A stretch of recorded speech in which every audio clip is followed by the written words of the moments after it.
Hello, I'm Mayor Susan Seaman. As I've shared with you in my previous communications, the City of Eureka is continuing to work tirelessly to support the health and well-being of our citizens, our community, and our economy during the COVID-19 pandemic. Well, here we are in Thanksgiving week. When the pandemic started, very few of us could have imagined we'd still be here in the middle of it today. But as summer turned to fall, we heard a reoccurring message that we would be seeing another wave of COVID-19. Only 2 weeks ago, we were sitting pretty in the yellow tier and fewer than 5 cases a day. Today, we've reached the most restrictive purple tier, and we're seeing numbers growing daily, consistently in the double digits. Thanksgiving is a time to celebrate those things that we're most grateful for, and that's almost always the people we care about. This year, after giving up so much to avoid spreading COVID-19, many people are struggling with also sacrificing this cherished tradition of gathering with close family and friends. Unfortunately, what we lose by continuing to host Thanksgiving gatherings are the very things we're most thankful for, the health and happiness of our friends and family. It's true that many who have Thanksgiving celebrations will probably come through it without getting COVID-19. It's also true that many people won't. The kicker is, with this virus, we won't know until it's over. The CDC has provided guidelines to mitigate some of the risk if you do gather. Eating outside is one of them. Wearing a mask and remaining socially distanced during the gathering, limiting the length of time people are together, and having individuals bring their own meals and utensils are some of the other tips.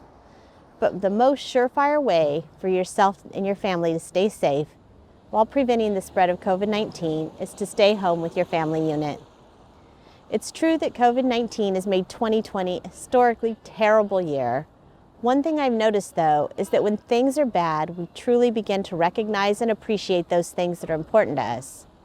That makes this Thanksgiving less fun, but more poignant as we think about those things we're grateful for. I'm grateful every day for the community where we live. Despite the growing numbers of COVID-19 cases, I generally see a strong culture of taking personal responsibility for managing this virus. And without those of you who continue that, we could be in even worse shape than we are now. I'm grateful for all of you who have made the difficult decision to stay home and forego the comforts of the celebration this Thanksgiving.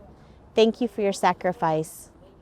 I'm grateful to the business owners who are innovative and adaptive and just plain tenacious to persevere and support each other in these difficult circumstances. I heard a story of Manzanilla purchasing the Thanksgiving supplies from another restaurant when they had to close temporarily, saving the food from getting spoiled and helping the restaurant to recoup some of their costs. This kind of co-opetition is quite common in our community, where businesses understand that they can gain more from cooperation than competition. I'm thankful to have local organizations like the Greater Eureka Chamber of Commerce, Eureka Main Street, Eddie Alexander, Humboldt Made, Visit Eureka, and more, who help us recognize the value of our local businesses and encourage us to shop locally. I'm especially grateful to our community who embraces that message and delights in frequenting our restaurants, retail shops, and more. Remember, when you're out there supporting your local businesses, to let everyone know by posting #ChooseHumboldt, #ShopEureka on all your networking profiles. Finally, I'm grateful that despite the huge challenges we're facing from this pandemic, we are continuing to find ways to build a stronger and more resilient community. We started with community meetings with Link Housing, the development company who will be adding over 100 units of affordable housing in Eureka. The Harbor Commission has approved a landing lease to allow for up to 4 underground trans-Pacific fiber optic cables, providing an opportunity for high-tech business development as an economic opportunity. And Humboldt State University is exploring the possibility of becoming the 3rd polytechnic in the Cal State University system, an exciting opportunity to highlight the applied sciences that HSU has been excelling at for so long. All of these provide much needed momentum to building a stronger community for the long haul. Again, I'm Mayor Susan Seaman, and I appreciate everybody's commitment to keeping us healthy. I hope you find a way to make this Thanksgiving special and enjoyable. Please continue to practice good habits, stay healthy, be patient with yourself, and kind to your friends and neighbors and family. We'll talk again soon.